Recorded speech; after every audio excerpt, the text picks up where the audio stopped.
Wednesday, September 16th. I haven't had my coffee yet. We're going to talk about Snowflake, the IPO. This is the day, this is the morning of the IPO before the opening bell, right? I just got up to do some study about this company. I've been studying it, and I'm going to suggest whether it's a good play or not.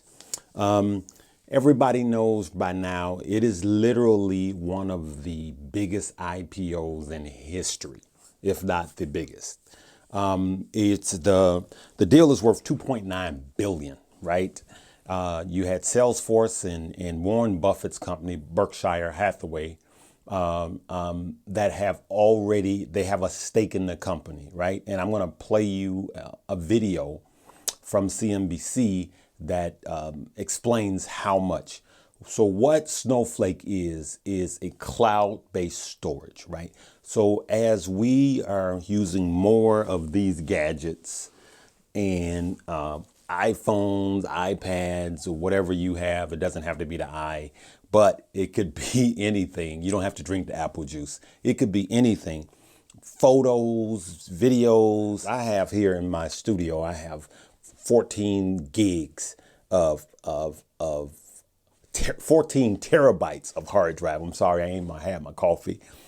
And I keep running out. So did I get 20? So the best thing to do instead of just doing this is having a cloud-based storage. So imagine I'm one person. Imagine some of these companies that have 14,000, 20,000 employees and they're storing data for other people. So that's what this company Snowflake does. I'm just going to write out, tell you what my fears is. So if you can remember back when Facebook had an IPO, when they came, I had a friend, believe it or not, that put $100,000 into Facebook when Facebook went public. I cautioned him not to. I'm sorry, I'm kind of congested until I have my coffee at the end of this video. I'm going to tell you exactly what I'm going to do. So what he did was he just went all in, and I told him to wait. Because at the time, if you remember, Facebook hadn't monetized itself, right? And so they had no way of making revenue. They were just doing rounds of borrowing money based on the value of the company. They hadn't monetized it yet. There was no Facebook advertising and all of that yet set up yet. They knew it was coming, and they went public to raise capital, of course.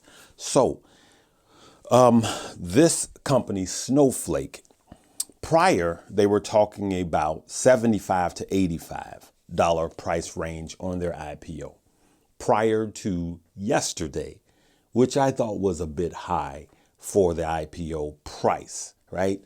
But there's a lot of hype around it because Warren Buffett does not invest in companies. I think the last company he invested in was in the 1950s into an IPO. He invests in companies, but he actually buys companies. But he invested, he's the oracle. Everybody follows him. So the last time he invested in a company, I believe it was Ford Motor Company in the 50s. Now they're talking about 28 million shares, and they've raised the price value from 100 to 110. So it was already, me personally, I think it was already overhyped, and now it's hyped even more. Is it a good company? Yes. Is it going to grow? Yes. Will you make money long term? Yes. This is something for you investors. I think it's a retirement type of stock that's just going to grow exponentially over the years, right? I know my voice is real deep.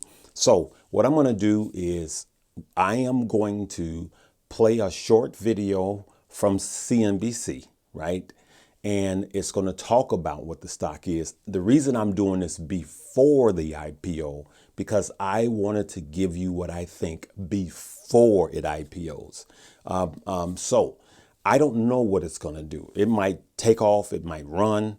I'm going to try to buy a share. I'm going to be honest with you guys and tell you where I bought it. Buying IPO shares are tricky because as soon as it opens, you can't get it at opening price. It just starts to shoot up unless you do a market. I like to do a limit order. If you do a market order, you don't know what you're going to purchase it at. So I keep doing a limit play all the way up because I want to limit the amount of money. I don't want to hit the market order and then I buy a share at $200.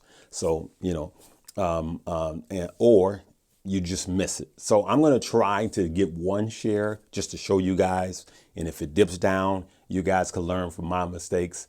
But stocks like this, IPOs, sometimes they run up and then they wind up dipping before the day is over.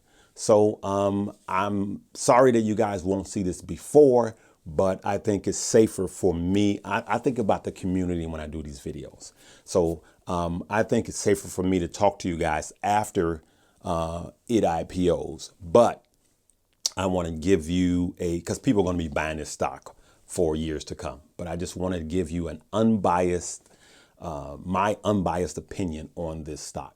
So right now, I'm going to play you a clip from CNBC, and then I'll play you a clip later from Snowflake itself. It's very corny. These guys are very geeky, but that doesn't mean that they are not a good company. To me, the more geekier they are, the smarter they are. All right. Sorry for all you geeks. Love you guys. But here's the video, and I'll see you after the IPO. Snowflake really defying gravity with its IPO valuation here. The company is finalizing a price now, as you mentioned, but regardless of where it winds up, Snowflake will be the highest valued software IPO in the post-dot-com era. That's on a forward revenue basis, according to sources familiar with its estimates. Snowflake provides cloud-based data warehousing for large enterprises with a lengthy customer list. The company generated top-line growth that nearly tripled, although its marketing expenses alone surpassed its $265 million in revenue for fiscal year 2020. Losses accelerated to $350 million.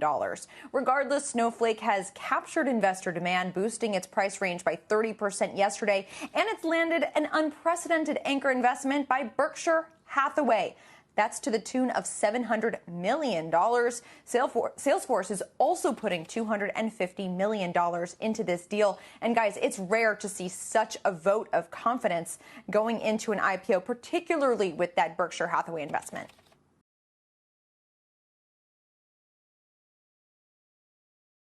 Once upon a time, in a country known for its fine art and architecture, two boys were born, Benoit and Thierry. You know, Thierry, I love data and I love computer science. Me too. Not only did Thierry and Benoit love big data, but they grew pretty fond of each other. And I think you would call it a bromance.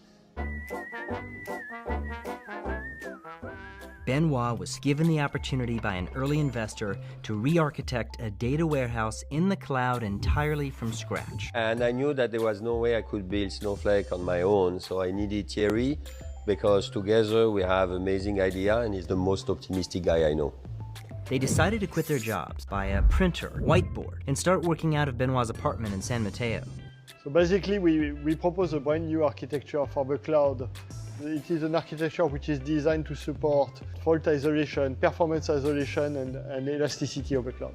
So what we wanted to do is to build a system that would adapt, the resources that was used based on the demand, such that for customers they would only pay for what they use, and also so that the system would scale to infinity. Yeah, what he says. So that's the story of how two people with a shared passion for data built a cloud data platform from scratch that changed the world.